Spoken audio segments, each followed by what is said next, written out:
A souped-up auto strategy? Prime Minister Mark Carney this week unveiled his government's plan to revive Canada's struggling automotive industry.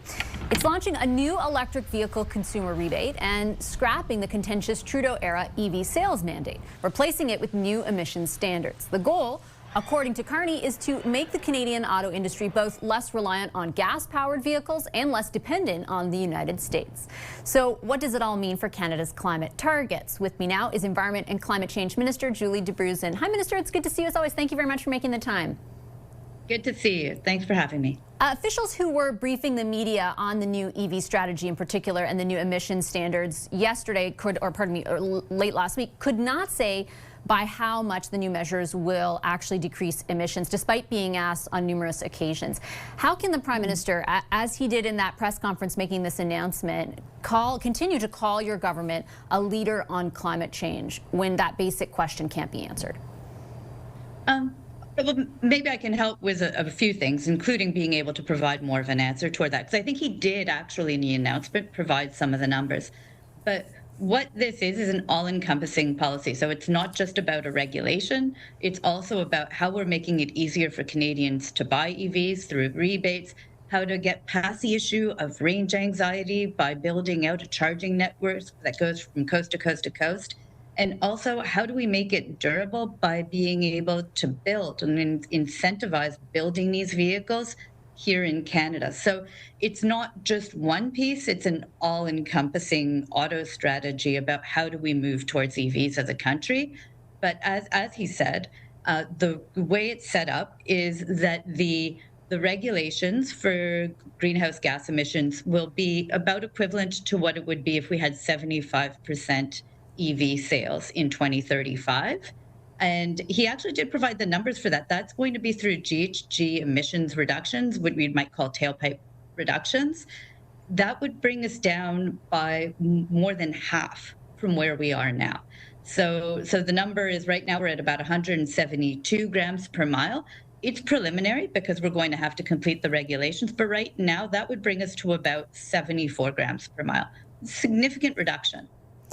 Yeah, I guess the point that officials kept making was that those regulations will be key, and same with environmental groups, right? That there are still many details to work out before you can conclusively say, it's going to supplant what we had in mind by X amount. And I did want to point out that it's not just me sort of inventing that, right? We've seen different environmental groups respond to this, like Environmental Defense, calling the decision to scrap the mandate a, quote, huge setback. This approach to regulations is fundamentally weaker, the organization says, than a binding EV sales standard. The Canadian Climate Institute warned the switch away from sales targets to stronger emissions, tailpipe emissions, won't achieve the same level of emissions cuts or improve the supply of EVs. While the improved vehicle efficiency standards provide manufacturers with greater compliance flexibility, they don't guarantee more EVs will be available to Canadians. So environmental defense groups are criticizing the move because it is compounded, obviously, with other rollbacks when it comes to climate change policies. Why does the Prime Minister continue to call your government a leader on climate change? Why not just stop pretending?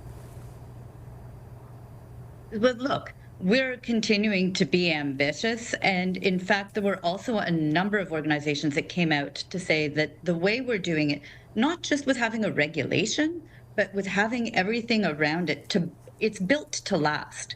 It's an entire infrastructure around EVs that goes to, like I said, encouraging people to buy EVs by having these rebates. Also, the charging infrastructure. A lot of the times what I hear is pushback about moving towards EVs is people are concerned about range anxiety. We're tripling the investments that we're putting towards EV charging network across the country. And at the same time, we're working on increasing the number of vehicles that would be available to Canadians by creating incentives to build more EVs here in Canada. It's not just a regulation. And I think that that's where the switch is. Yes, there's a regulation, and the regulation does go towards reducing emissions. I don't think we should lose track of that. It does actually reduce emissions. But the other part is that we're making it a durable policy by putting it at the center, more of a whole of government approach, where we have an auto strategy. And in the past, what I found is you would have a regulation and it might just stick out as the only thing on its own.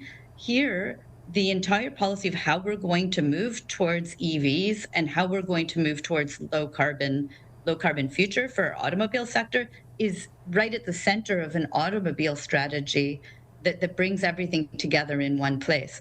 I actually think that's more ambitious, it's more durable, and that's what we should be looking towards. I certainly take your point on the approach, and I wouldn't question the motivation. But when you, for example, highlight the investments in charging infrastructure or even the rebate program itself as sort of catalyzing what you just laid out, I would point to the Auditor General's analysis of that initial charging infrastructure program, which never actually identified areas of the country that were underserved, that were, the Auditor General highlighted as not being, able to officially or accurately assess the effectiveness of that program because the government simply was not tracking where exactly all this infrastructure was going. I would point to the sort of tail end of the rebate program as it existed previously, where Tesla started making all of these claims in the dying days of it that ended up leaving lots of other auto dealers without the ability to cash in. Like, can Canadians trust you to make good on these policies in order for them to actually be as effective as you're promising? Yes, absolutely. And this policy, the way we've designed it, takes into account some of our learnings about how can we do better to make sure that our policies are in a very new time, right? Like what we're dealing with our auto sector right now with the impact of these unjustified trades from the United States is a very different time than what we were in just a couple of years ago. This policy centers how do we make sure that we are taking into account the needs of our auto industry. For example, when you're talking about the rebates, there is actually an incentive in the way that it's structured for Canadian-made vehicles. And there's also an incentive for the fact that we're going to work with making sure that Canadians are buying vehicles that they're more affordable because the cap, if it's not Canadian made, is $50,000 for the purchase price for that vehicle. So there are pieces that are built right into it. And the investments in the charging network, we have said that we want to push towards a national charging strategy that will help Canadians to get where they need to go in a way that eliminates the range anxiety. That there's actually a lot of thought that has gone into it. And what I appreciate about the way that we're pulling things together now is that I get to work as an environment minister side by side with ministers of transport, ministers of employment and labor, minister of industry. We're all sitting together and working together on how we develop this policies. It's much more a whole of government approach. What do you say, though, as someone who does, and I know your work in this field, like care a lot about mitigating the impacts of climate change and reducing emissions, to people who look in the aggregate at what your government has done over the last number of months? The EV mandate's now gone. I know that you're saying that there is a replacement, but there's still, as I pointed out, environmental groups who are saying it's not as strong. The removal of the oil and gas emissions cap, the removal of the consumer carbon tax, scaling back clean electricity rules, rolling back greenwashing laws. I'll sort of circle back to where I began, which is I am confused by the Prime Minister's insistence that, I get that there's an economic imperative, but to continue saying Canada is a leader in mitigating the impacts of climate change, when all of that stuff I listed is also true, feels false. So let me add to one more piece into it. We also finalized our enhanced methane regulations on oil and gas and landfills that will bring down our emissions by about 400 megatons. So when we're talking about from the regulatory scope, we have been moving forward and it fits within our climate competitiveness strategy, which is how do we have a foundation. We're working on strengthening the industrial carbon price. The Prime Minister even just talked about it yesterday. We're doubling the electricity capacity in our country because we know that we need to move towards electrification. So we are putting in place these pieces like the enhanced methane regulations. But on top of that, we're doing things like when we're looking at major projects, we have a major project that's going to be getting Iqaluit off of diesel fuel with the Iqaluit Hydro project. We're building out nuclear power here in Ontario, and I say here in Ontario because I'm an Ontario MP, with Darlington. We're building out transmission lines in BC with the Northwest Corridor. We're working with Atlantic provinces towards building out offshore wind with Wind West. Very much there's a thought of how do we, across government, not only create the regulatory predictability that we need, although we are putting that in place too, but how are we putting in the infrastructure so that the policies are built to last? These aren't just regulations, it's actually at the center of how we're building forward. And if I'm going to say it, how do we build Canada strong? But with due respect, you know, that's exactly how, for years, your previous government would tell me those policies would work too, right? And insisted that they were in combination the only way to reach these climate targets, which are so imperative. Your department's own analysis just a few weeks ago shows best case scenario, even if you take into all the measures that have been promised but not yet implemented, we are still 12% shy of the 2030 target, 40% below, 45% below the 2005 levels for emissions reduction. So even though you describe all those things, and I don't negate the approach that you're taking, they will not get us where the previous government said we had to go.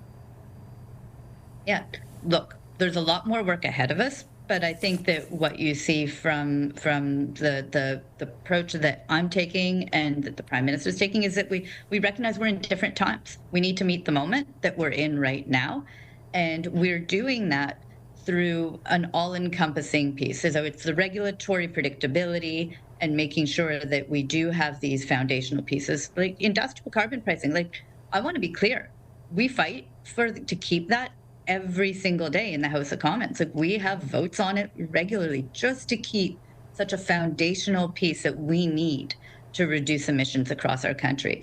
We're putting in place things, like I said, the enhanced methane regulations. We are a global leader when it comes to methane reductions. That is a space where Canadians should really stand proud in how we're moving forward. But we're also putting together the other pieces around. Yesterday's a really good example of that, because the new auto strategy that we put forward will reduce emissions from the auto sector. It's also at the same time going to be creating jobs and as I mentioned, has affordability options for Canadians. I don't remember a time, like I was there when we announced the EV regulations in past iterations. It would just be me kind of standing in front of a car in EV talking about it. We were on a shop floor with workers who are helping to assemble these vehicles, and create the parts for these vehicles, who were cheering an auto strategy that's moving us towards an electric vehicle future. That's a huge change that I think we should feel really positive about, because it's much more unifying. And that, I believe, puts us in a place where they're built to last. I'll leave it on that note, Minister. I appreciate your time as always. Thank you very much. Thank you. It was great to see you. Thank you, you as well. Environment and Climate Change Minister Julie Dabrusin.